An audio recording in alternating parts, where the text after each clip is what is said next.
Chapter 19. Experiments. By the year 1927, opinions about Dr. Manson were rather mixed in Aberalour. His practice was not large, but all his patients had the greatest confidence in him. He rarely gave medicines, but when he did so, he gave the newest, best, and often the most expensive medicines on the market. By his use of modern medicines, Manson once prevented a serious disease from spreading through the town, although the rest of the area suffered badly. The committee of the Medical Society ought to have been grateful to Manson, but a few of its members, led by Chenkin, were jealous of his success. Though Manson had many friends, he also had enemies. Andrew sometimes asked himself why he and Christine had remained in Aberalour after the death of their child. His coal dust research was the only reason for staying. He could not leave the mines until he had completed that.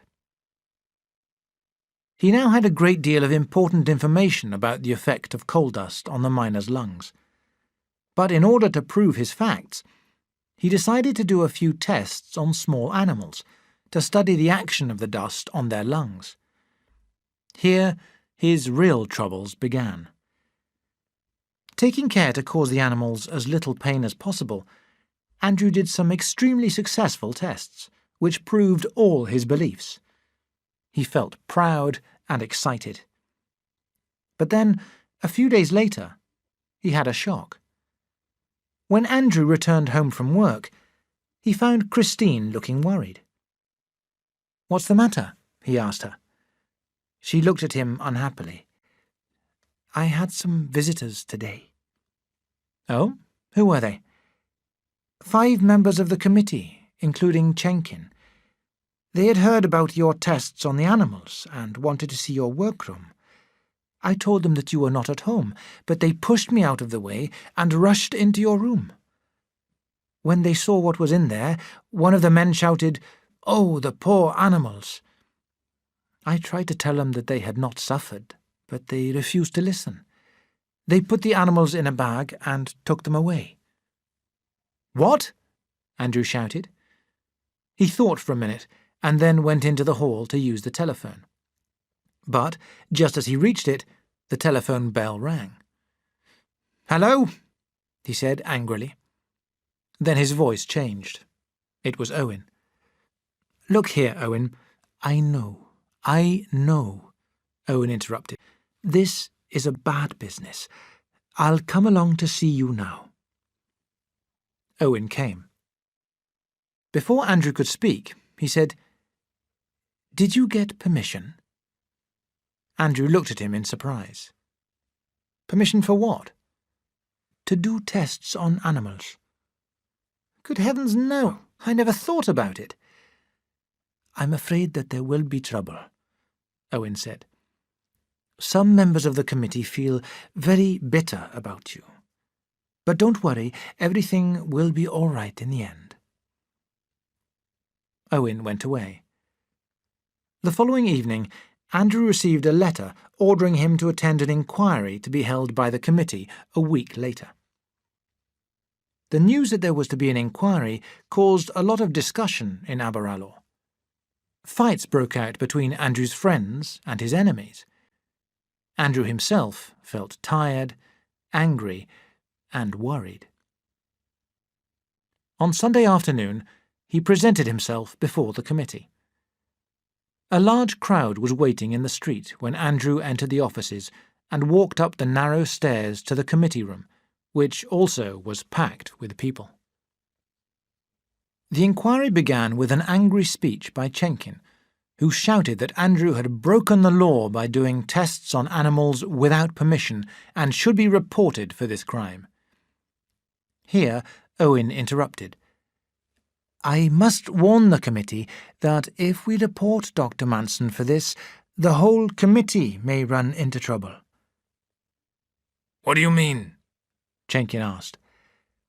"As Dr. Manson is employed by us," Owen explained, "we are responsible in law for his actions." There were cries of, Owen's right. We don't want any trouble. Never mind about the permission, then, shouted Chenkin. There are many other complaints against him. Yes, yes, someone at the back called out. Remember all those afternoons that he wasted riding about on his motorcycle? He won't give medicines, came another voice. All these complaints, Chenkin shouted, prove that Dr. Manson has served us badly. We demand that he gives up his job. Chenkin looked round at his friends and sat down to loud cheers. Perhaps you will now allow Dr. Manson to speak, Owen said, and turned to Andrew. There was a silence. Andrew sat still for a moment. The situation was worse than he had expected. He rose to his feet. He was not a good speaker, but he was angry now. He began, "What I have been doing wasn't cruel. Why do you men take mice and birds down the mines? To see if gas is present. When these mice and birds are killed by the gas, do you call that cruelty? No, of course you don't.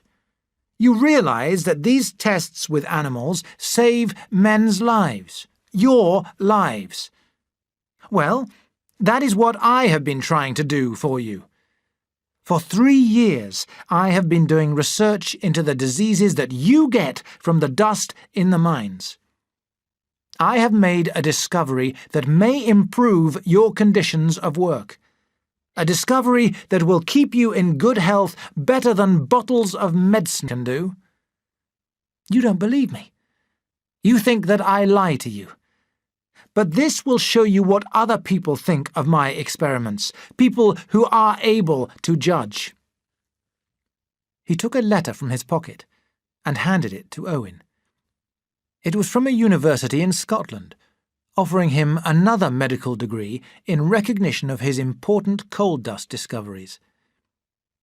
Owen read the letter, gave a sudden smile of relief, and then passed it round to the members of the committee. After a few more remarks, he said, "Perhaps you will leave us now, Doctor, please?" When Andrew returned to the committee room, everyone, except for Chenkin, seemed to be more friendly. Owen stood up and said, "I'm glad to tell you, Dr. Manson, that the committee has decided to ask you to remain." He had won. But his victory gave Andrew no satisfaction. The committee expected him to be pleased. But instead he said, "Thank you, Mr. Owen. I'm glad that the committee wishes me to stay, but I am afraid that I cannot do so. I give the committee a month's notice from today." He spoke without feeling, and then walked out of the room. There was silence. Then Chenkin called out, "There'll be no loss." Owen now lost his temper. "Be quiet, Chenkin," he shouted. "We have lost the best man we've ever had."